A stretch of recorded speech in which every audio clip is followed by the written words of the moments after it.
As a contribution to Mental Health Awareness Month, I would like for those who may be experiencing challenges due to mental health reasons to know that it's okay to ask for help. Do not feel afraid. Do not feel ashamed. There is power in becoming healthy. There is power in educating yourself on mental illnesses. And there are people like me who are ready and willing to help. Hi, everybody. Welcome back. It is already May, and with it being Mental Health Awareness Month, I thought I could talk about a few resources and some steps to take if you ever feel like you need to reach out for help, okay?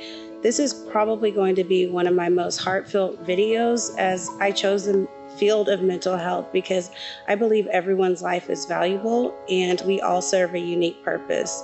So today I'll be providing some steps to take and resources, which I will also include in the description area.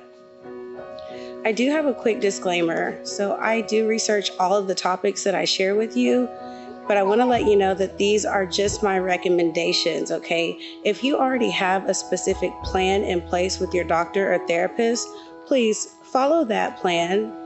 Do not go by my guidelines. Again, if you already have a specific safety plan or guidelines in place currently, go ahead and follow those guidelines. I cannot emphasize that enough.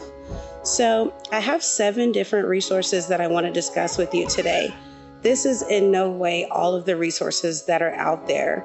As you all know, mental health is a very broad subject and there's a lot of resources out there. So I encourage you to do your own research.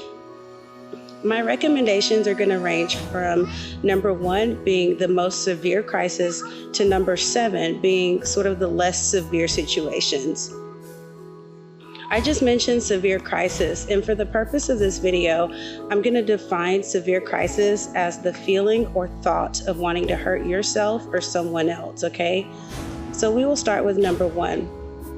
If you are experiencing a severe crisis, again, that's feeling like you want to kill yourself or someone else, and typically this is usually a matter of life and death situation, okay? In other words, you have a specific plan in place and you are ready to execute that plan.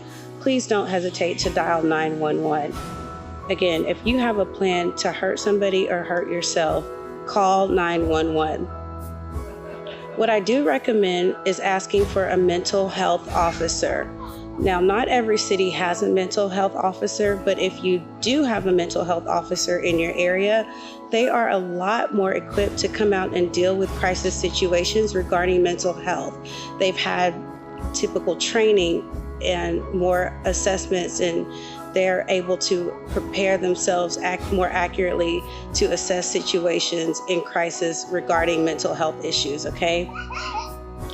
Number 2, if you feel like you want to harm yourself, but you don't have a specific plan in place, you can always call the National Suicide Prevention Hotline.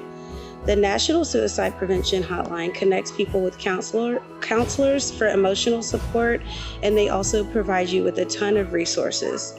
The number to contact the National Suicide Prevention Lifeline is 1-800-273-8255, and it's in operation 24 hours, 7 days a week. Number 3, and this kind of goes along with number 2, there is a chat feature on the National Prevention website. So if you're feeling suicidal and you're just needing someone to help you process these feelings, you can access the chat feature by visiting suicidepreventionlifeline.org, and then you'll click Chat with Lifeline, and that'll have somebody that's available 24/7 in order to help you. Number 4, let's say you're not in any type of immediate crisis, but you may be having like a manic episode, experiencing psychosis or major depressive symptoms. You can seek help from your primary doctor or healthcare provider. Now, I would encourage you to find a doctor that's local to you, and later I'll walk you through ways on how to do this. But first, I want to give you sort of a high-level overview of what manic symptoms and psychosis looks like. So for manic symptoms, or you may have heard it being referred to as mania, this is a symptom associated with bipolar 1 disorder. You may experience all or one of the following symptoms, okay? So you may have an abnormally elevated mood, persistently irritable mood, or unusually energetic mood. So these symptoms are usually associated with the highs of bipolar disorder. Psychosis happens when you have one of the following. You could have delusions, hallucinations, paranoia, disordered thinking. You may not be showing a whole lot of range in your emotions, so your affect is going to be flat. Or you may be silent for a prolonged period of time, just not talking for a long period. If you experience any of those, it may be psychosis.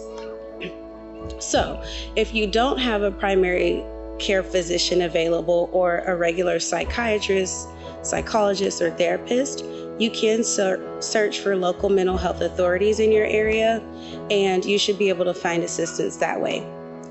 Now, in the Austin area, the local mental health authorities are Integral Care for Travis County and Blue Bonnet Trails for Williamson County.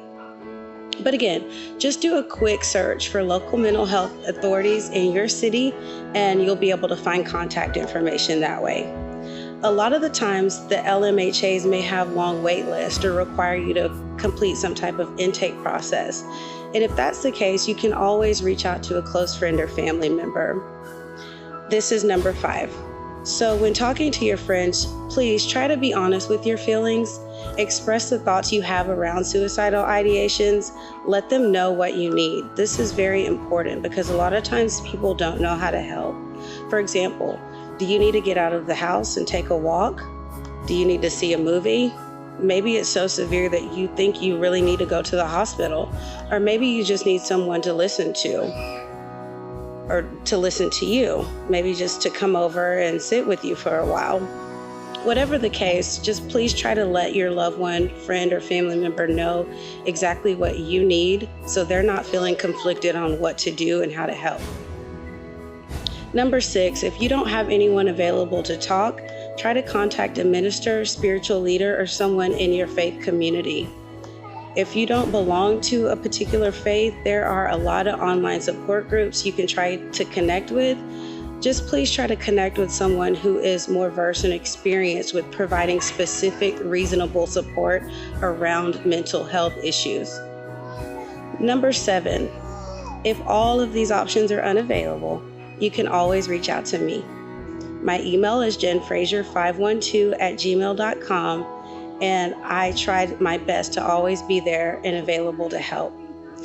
But this is my personal email address, so please use this as a last resort, especially since I may be delayed in replying, I may be busy, or things like that.